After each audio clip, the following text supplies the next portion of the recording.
The alcohol thing was a very quick thing. I essentially just prayed and asked God to take it from me because I knew I was addicted, and no withdrawals, no recourse, no like weird bodily responses. It was just something I could just let go of, like it was something I had never engaged in.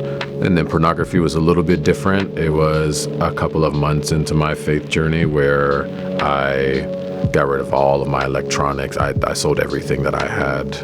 And I remember just praying and reading scripture. I had no one discipling me, so I just did what felt honest, and I just told God the truth. After all the behavior modification didn't do anything to me, I realized that it was like a spiritual issue. And one night I had just got done sinning, and I could feel the weight of the like chains on me again, like this like recurring theme of this like ominous dark presence, and I could feel that I was shackled. This is like what Paul talks about when he says people are slaves to sin. I actually can't do anything about this. I'm like shackled and I can feel it in my spirit. I told God the truth. I said, I love pornography more than I love you. I don't trust you to bring me a wife. I don't trust you to keep me pure, and I don't want to let this go.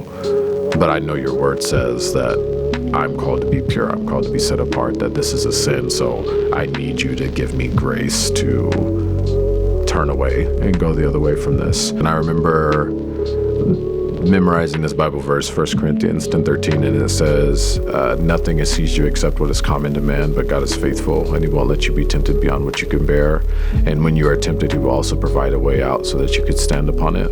And I would just say it every day, every time I would feel tempted. That night, I went to bed after weeping of like falling into sin again, feeling shackled.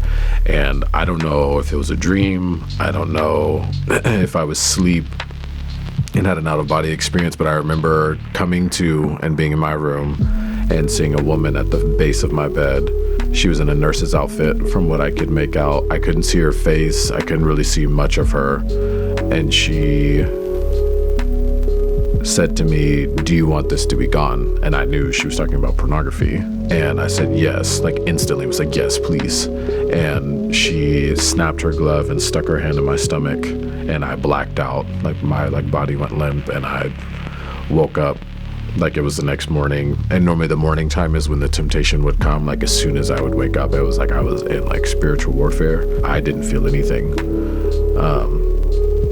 And it was something where like every day I would kind of like check to be like, am I like really, is this like really gone? Like, is this thing really like done with me? And it's been 7 or 8 years. I like know that it was that moment of like being honest before God that was the like thing that opened that up for me, of like confessing that I actually was idolatrous and needed help. That set me free.